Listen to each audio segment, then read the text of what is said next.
Welcome back to WSE English Story, where learning English becomes an unforgettable adventure.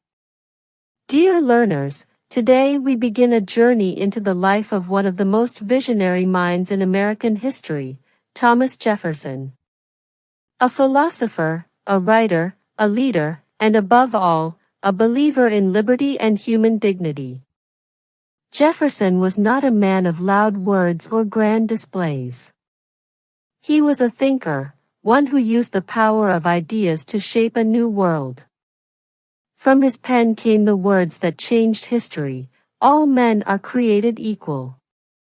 Those words, born in the heat of revolution, continue to echo across centuries, inspiring people who dream of freedom and justice. But behind that calm, wise face was a man who faced deep contradictions, endless challenges, and painful choices. He fought against tyranny, yet he also battled the shadows of his own society and beliefs. His life was not perfect, it was human, complex, and full of struggle. Yet from that struggle emerged one of the greatest symbols of liberty in human history.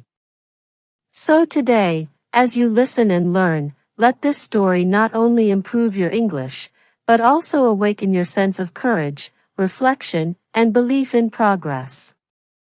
If you'd like to support our work, you're always welcome to like, comment, share, or join us. Your support means the world and keeps us going. Now, get ready for an unforgettable story of vision, contradiction, and freedom. Let's begin the journey into the world of Thomas Jefferson.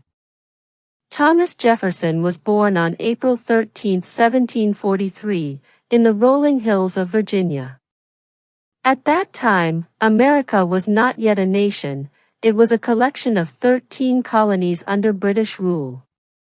The air was filled with contradictions. On one side, there was prosperity and freedom for the few; on the other, deep inequality, slavery, and the distant control of a king across the ocean. Jefferson's family belonged to the upper class of Virginia society. His father, Peter Jefferson, was a respected land surveyor and farmer, a man of strong will and independence. His mother, Jane Randolph Jefferson, came from one of the oldest families in Virginia, connecting Thomas to both wealth and social standing. Yet even as a boy, Jefferson showed something unusual, a restless curiosity and a mind that wandered beyond the comfortable world of privilege. From a young age, he was fascinated by books. He read about philosophy, science, architecture, and law. He devoured the writings of Enlightenment thinkers like John Locke, Francis Bacon, and Isaac Newton, men who challenged old traditions and believed in reason, knowledge, and the rights of man. Jefferson's love for learning became his lifelong companion. He once said, "I cannot live without books."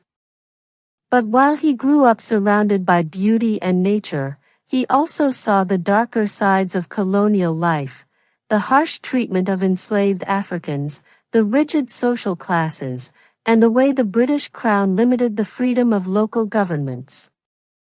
Deep in his heart, a quiet question began to grow: why should some men rule over others simply because of birth or power? That question, though still unformed, would follow him through life. It was the seed of revolution that had not yet begun to bloom. As Jefferson entered his teenage years, his father's death forced him to mature quickly. He inherited the family estate, which meant both responsibility and exposure to the economic realities of Virginia, wealth built on the labor of enslaved people. The contradictions of his world began to shape his sense of morality and justice. He admired freedom but lived in a society that denied it to many. When he attended the College of William and Mary, Jefferson's world expanded even more. There, he met brilliant thinkers who opened his mind to new ideas. He spent endless nights studying law, practicing the violin, and debating the nature of government. Those college years built the foundation for a man who would later write words that would ignite the American Revolution. As the world around him began to stir with whispers of rebellion, Jefferson's inner fire grew stronger. He would not be a soldier with a sword, but a warrior with a pen, ready to fight for freedom through the power of ideas. Have you ever felt the world around you was unfair, but didn't yet know how to change it? That's where Jefferson's journey truly began. In the mid-1700s, the world Thomas Jefferson knew was beginning to crack. The British Empire, powerful and proud, was tightening its control over the American colonies. Taxes rose, laws multiplied, and freedom felt smaller with each passing year. Yet, what troubled Jefferson even more was not just British authority, it was the hypocrisy he saw all around him. He had grown up surrounded by wealth and privilege. His plantations produced tobacco, his family held influence, and he himself owned enslaved workers, a common but deeply troubling part of colonial life. As he studied philosophy and law, Jefferson began to see the contradiction that burned at the heart of his world. The cry for freedom from British rule existed alongside the silence of men and women kept in chains. This was his first great challenge, an internal one. The man who would later write that all men are created equal was still searching for how to reconcile his ideals with the world that raised him. He could feel the growing storm of moral conflict inside himself. As Jefferson began his legal career, he defended those who suffered from unfair treatment. He believed deeply in justice, education, and the improvement of mankind. In the courtroom, his calm but persuasive voice carried the weight of reason. He wrote eloquently, always careful, always precise. Yet behind that intellectual calmness, there was restlessness. He wanted change, real change, but how could a young lawyer from Virginia challenge an empire? The British Parliament continued to pass laws that limited the colony's rights. The Stamp Act and Townshend Acts forced Americans to pay taxes on goods without any voice in the government. No taxation without representation became the cry of protest across the colonies. To Jefferson, it was not just about money, it was about dignity, about the right of free men to govern themselves. He began to join other thinkers and writers in questioning British authority. Through essays and letters, he argued that liberty was not a gift from kings, it was a natural right given by the Creator. He started to see himself not as a subject of the crown, but as a citizen of a new kind of society. But the path forward was dangerous. Speaking against the king was not only risky, it could be considered treason. Every word, every argument carried the weight of punishment. Still, Jefferson could not stay silent. His mind and conscience would not allow it. During this time, he also began to dream of a republic, a society where government existed to serve the people, not control them. He envisioned schools for all, equality before the law, and freedom of religion. These ideas were radical for his time, and even his friends sometimes warned him to be careful. But Jefferson believed that education and truth would one day overcome ignorance and tyranny. As the 1770s approached, the colonies were reaching a boiling point. The Boston Massacre, the Boston Tea Party, and the harsh retaliation from Britain all pushed America closer to open rebellion. Jefferson's pen began to burn with urgency. He wrote essays defending the right of self-government and warning that liberty once lost could never be regained. The young lawyer was transforming into a philosopher of freedom. Yet even as his words inspired others, he still felt the contradictions of his world pressing heavily on his heart. Can a man fight for liberty while living within a system that denies it to others? Jefferson's early years would never answer that question completely, but they planted the seeds of the moral and political battles that would define his life. And soon, those battles would no longer be fought with words alone.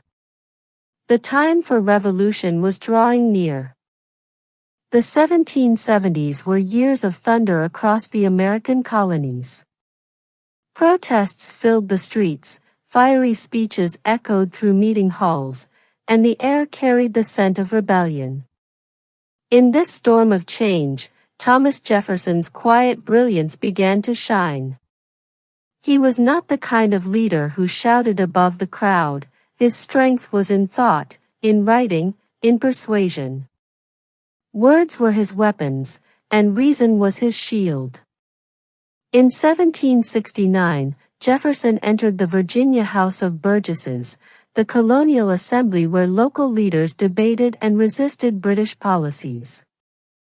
He was young, observant, and still a newcomer, but his ideas quickly drew attention.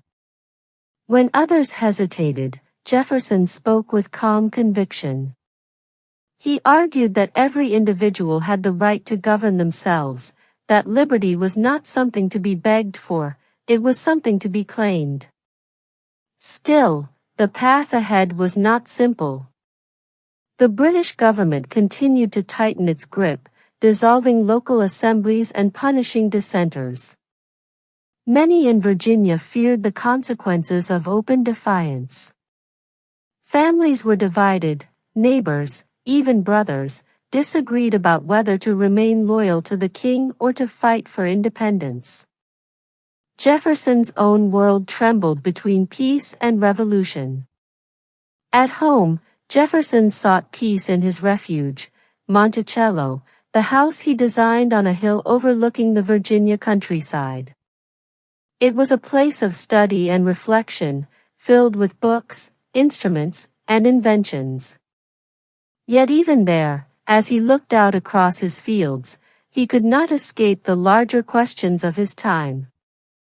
What kind of nation could arise from this chaos? Could people truly govern themselves without falling into tyranny or disorder?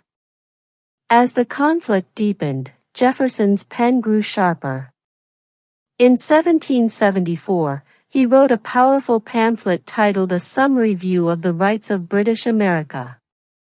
It declared boldly that the colonies were tied to Britain only by choice, not by law. It was one of the earliest calls for independence, and it spread quickly. His words reached Philadelphia and London, inspiring many and alarming others. Jefferson's reputation as a writer of uncommon vision soon brought him to the attention of revolutionary leaders like John Adams and Benjamin Franklin.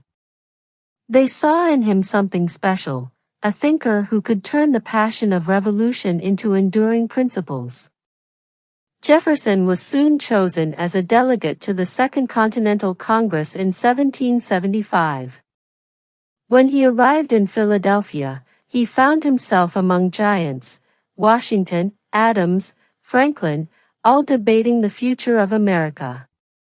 The Congress was a room full of energy, fear, and hope.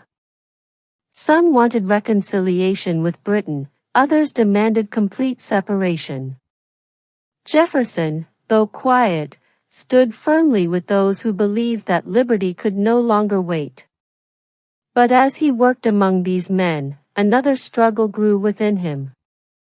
The cost of independence would be immense: war, blood, and division. Could a land built on ideals survive the weight of conflict? And more personally, could Jefferson, a man of reason and peace, truly commit himself to a revolution that would bring destruction and death?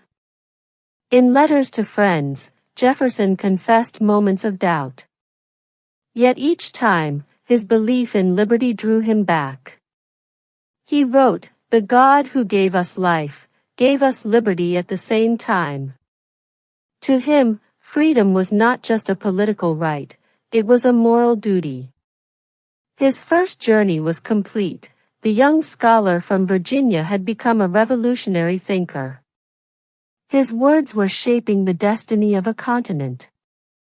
But he did not yet know that the greatest test of his courage was about to come, the moment when his pen would write the words that would change the world forever.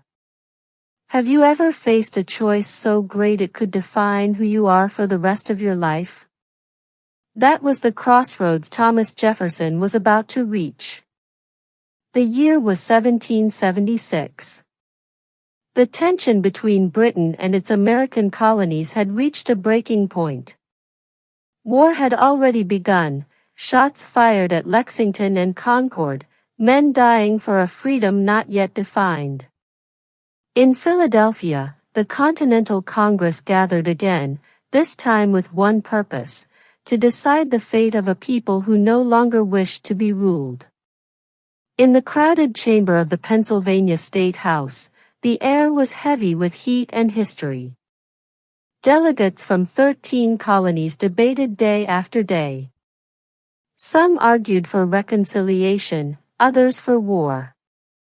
The future of millions hung in the balance.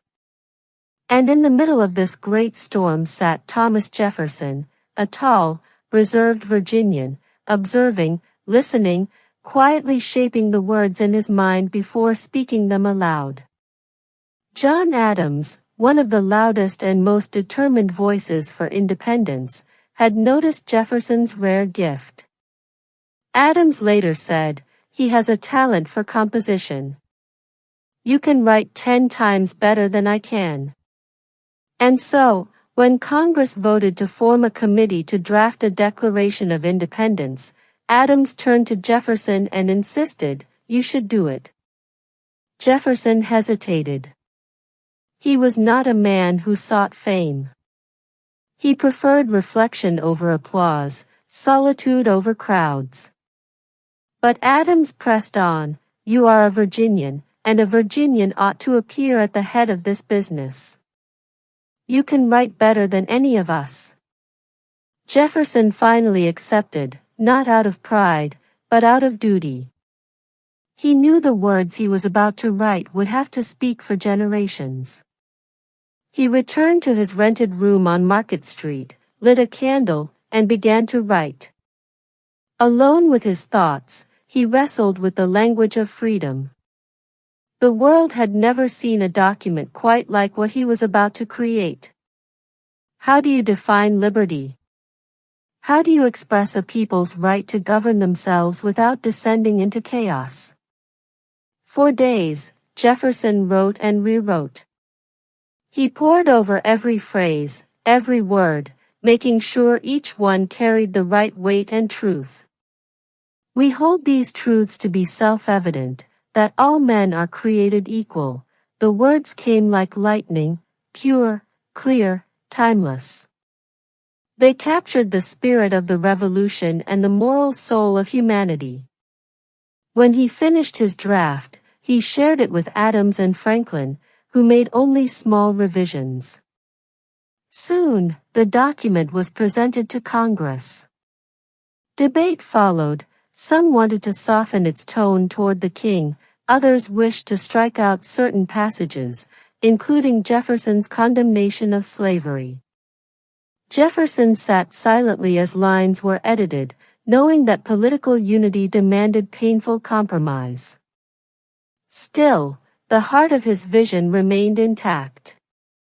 On July 4, 1776, the Declaration of Independence was adopted. Bells rang, cannons fired, and people cheered in the streets. A new nation had been born, not by the sword, but by the power of words. Jefferson watched the celebration quietly, perhaps feeling both pride and humility. His pen had declared freedom, but he knew the true cost of that freedom was yet to come. That night, he wrote in his diary with simple honesty. There was no boasting, no triumph. He merely recorded that the Declaration had been approved and signed. To him, it was not an end but a beginning, the beginning of a great and dangerous experiment in human liberty. As the revolution spread across the colonies, Jefferson returned to Virginia to help shape its new government. But his mind often returned to that moment in Philadelphia, the candlelight, the silence, the words that had flowed through him as if carried by destiny. He had taken the greatest leap of his life, and so had his country. Both would be tested in ways neither could yet imagine. Have you ever created something you knew was greater than yourself, something that could outlive you? Jefferson had just done exactly that. But soon, the fire of war and the weight of leadership would test whether his words could survive reality. The revolution was only beginning, and Thomas Jefferson's journey was far from over. The Declaration of Independence had been signed, but freedom was far from won. The war against Britain raged on, burning through cities, fields, and hearts. The new nation faced hunger, chaos, and despair. Thomas Jefferson, the man whose pen had given voice to liberty, now had to prove whether those ideals could survive in the real world of conflict and fear. In 1779, Jefferson was elected governor of Virginia, one of the most powerful and vulnerable positions in the colonies. The war had moved south, and Virginia, his beloved homeland, was under direct threat. British troops invaded the countryside, burning farms, seizing supplies, and capturing towns. The dream of independence was turning into a nightmare of survival. Jefferson, a man of philosophy, was not built for war. He preferred ideas to violence, debate to destruction. Yet as governor, he had to make decisions that could mean life or death for thousands. Supplies were short, troops were exhausted, and morale was low. In letters to the Continental Congress, he pleaded for support, warning that without help, Virginia could fall. Then came disaster. In 1781, British forces led by the ruthless Benedict Arnold invaded Richmond, the state capital. Jefferson was forced to flee with his family from Monticello, escaping just before enemy troops arrived. He watched helplessly as the fires of war consumed the land he loved. In that moment, the author of liberty became a refugee within his own state. Critics accused him of weakness, of failing to protect Virginia. Some even called him a coward. Jefferson was deeply wounded by these charges. His pride, his honor, his belief in reason, all were shaken. For a time, he withdrew from public life, his spirit heavy with guilt and exhaustion. He had given so much to the cause, and yet it seemed the world saw only failure. But in that quiet darkness, something within Jefferson changed. He began to see that freedom was not an instant victory, it was a long, painful process. It demanded not only bravery but patience, not only passion but endurance. His personal losses, his reputation, his peace, even the health of his beloved wife Martha, became part of that sacrifice. When the British finally surrendered at Yorktown later that same year, Jefferson did not join the celebrations in Philadelphia. He stayed home in Virginia, mourning his wife, who had fallen ill and died soon after the war's end. Her death broke him. For weeks, he could not write, could not work, could barely eat. Friends feared he would never recover. Yet even in grief, his love for humanity slowly rekindled his strength. Martha had once told him that his mind belonged to the world. And so, after months of silence, he returned to public service, this time not as a local leader, but as a representative of the United States on the world stage. In 1785, Jefferson sailed to France as the U.S. minister to replace Benjamin Franklin. There, among the palaces of Paris and the cafés of philosophers, he found himself surrounded by the same questions that had haunted him since youth. What does liberty mean? Who truly deserves it? And how far can one man's ideals stretch before they break? The revolution had ended, but Jefferson's inner war continued. He had seen both the nobility and the cost of freedom. He had sacrificed his peace, his marriage, his standing, all for an idea that still seemed fragile. And yet, within that pain, Jefferson found a renewed sense of purpose. He realized that liberty was not the end of struggle, it was the beginning of responsibility. He had to help shape this newborn nation so that its ideals would endure beyond the chaos of war. When life pushes you to your limit, when dreams seem to crumble under the weight of reality, what do you hold on to? For Jefferson, the answer was simple, though not easy, the belief that the light of reason and freedom, once lit, must never be allowed to die. When Thomas Jefferson returned from France in 1789, the United States was no longer a fragile dream, it was a young nation standing on its own feet. The revolution had ended, but the real challenge had just begun: how to govern a free people. Jefferson's years in Europe had changed him. In France, he had seen both the beauty of art and the tragedy of inequality. He had dined with nobles in glittering halls, but he had also walked among common workers who struggled to survive. He admired the spirit of the French people but feared the violence that extreme poverty and injustice could unleash. These experiences deepened his belief that liberty must always walk hand in hand with education and equality. Back in America, he joined President George Washington's cabinet as the first Secretary of State. His calm intellect balanced the fiery energy of his rival, Alexander Hamilton. Hamilton believed in strong central government and industry. Jefferson believed in the wisdom of the common farmer, in the power of states, and in a republic rooted in virtue and knowledge. Their conflict defined the early shape of the American political system, and out of their struggle arose the first real political parties.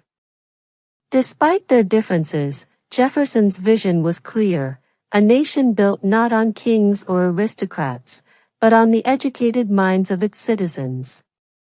Whenever the people are well informed, he said, they can be trusted with their own government. He fought for freedom of religion, separation of church and state, and the creation of public education, ideas that were revolutionary for their time. His greatest political triumph came in 1801, when he became the third President of the United States. It was a moment of quiet victory, not just for Jefferson, but for democracy itself. The peaceful transfer of power from one political party to another was unprecedented in history. The world watched as America proved that liberty could survive disagreement, that reason could guide power. As president, Jefferson reduced government expenses, supported westward exploration, and worked to make America both self-reliant and free. But his most defining achievement was the Louisiana Purchase in 1803, a bold decision that doubled the size of the nation. It was a daring move, one that even Jefferson's critics admired. He saw in it not only land, but a future, a vast space for freedom to grow. He also sent Lewis and Clark on their famous expedition to explore the unknown lands beyond the Mississippi. Their journey symbolized Jefferson's dream of progress guided by curiosity, courage, and knowledge. America, once a cluster of fragile colonies, was now expanding toward the horizon. Yet even in victory, Jefferson remained humble. He refused royal titles, rejected grand ceremonies, and rode on horseback instead of in a carriage. To him, the highest form of leadership was simplicity, the service of ideas, not the display of power. He left the presidency after 2 terms and returned to Monticello, where he devoted his final years to one of his dearest dreams, founding the University of Virginia. He designed its buildings, shaped its curriculum, and envisioned it as a temple of reason, a place where young minds could learn to think freely and serve their country wisely. When the university opened in 1825, Jefferson called it his final act of usefulness. In his heart, it was not just a school, it was a promise to the future. Isn't it remarkable that a man's greatest legacy can come not from his victories, but from the knowledge and hope he leaves behind? For Jefferson, that was the true measure of success. As the years passed, Thomas Jefferson aged gracefully within the quiet beauty of Monticello. His home became a place of reflection, a living monument to his restless mind. Surrounded by books, inventions, and the gardens he loved, he often wrote letters to friends, sharing his hopes and worries for the nation he helped to create. He had seen America rise from rebellion to republic, from fragile dream to powerful democracy. Yet even as he admired the nation's progress, Jefferson remained haunted by its contradictions. The question of slavery, an issue that had shadowed his life, continued to trouble his conscience. He spoke against it, calling it a moral depravity, yet he never freed all those he enslaved. Historians would forever debate this paradox, how the author of liberty could live within such injustice. But Jefferson's legacy cannot be measured by perfection, it must be understood through his pursuit of ideals. He was a man of the Enlightenment, believing that human reason could light the path toward justice, even if progress came slowly. His life reminds us that moral evolution is often a journey, not a single act of purity. In his final years, Jefferson's correspondence with John Adams, his old friend, rival, and fellow founder, became one of the most touching stories in American history. 2 men who had once stood on opposite sides of politics found reconciliation in wisdom and time. They wrote not about power, but about philosophy, faith, and the meaning of life itself. As July 4, 1826 approached, the 50th anniversary of the Declaration of Independence, Jefferson's health began to fail. Yet he held on, his spirit seeming to wait for that sacred date. On the morning of July 4th, as the nation celebrated the golden jubilee of its freedom, Thomas Jefferson took his final breath. On the same day, across the miles, John Adams passed away as well. 2 architects of liberty, departing the world together on the birthday of the nation they built. In death, Jefferson left a final message. On his gravestone, he refused mention of his presidency or political power. Instead, he chose only 3 achievements to define his life. Author of the Declaration of Independence. Author of the Virginia Statute for Religious Freedom. Founder of the University of Virginia. Nothing more, nothing less. These were the works that spoke to his deepest values, freedom, reason, and the endless pursuit of knowledge. So, what do we learn from Thomas Jefferson's journey? That liberty demands courage, that reason must guide passion, and that even imperfect men can build timeless ideals. He was not flawless, but he dared to imagine a world where people might live free. Perhaps that is why, 2 centuries later, his words still whisper through time, "The glow of one warm thought is to me worth more than money." And so ends the journey of Thomas Jefferson, the visionary who dreamed of liberty and helped give birth to a new nation. His words shape the destiny of millions, yet his life also reminds us that greatness is never simple. It is built on courage, curiosity, and the willingness to confront our own contradictions. Jefferson was not a perfect hero, he was a human being who reached for something larger than himself. His legacy teaches us that progress is not made by flawless people, but by those brave enough to question, to learn, and to keep moving forward. As learners of English, and seekers of wisdom, we, too, are part of that journey. Every new word you learn, every story you listen to, and every thought you explore expands your world, just as Jefferson believed education could expand the human spirit. So let his life inspire you. Be curious. Be bold. And never stop believing that ideas can change the world. Because one voice, one dream, and one moment of courage can shape the future. If you found this story meaningful, we would truly appreciate your support. Like the video, share it with a friend, or leave a comment telling us what inspired you most about Jefferson's journey. And if you haven't already, subscribe and turn on the bell, so you never miss another story where learning English becomes a path to wisdom and self-discovery. Thank you for watching, dear learners. Until next time, stay inspired, stay curious, and keep learning with WSE English Story.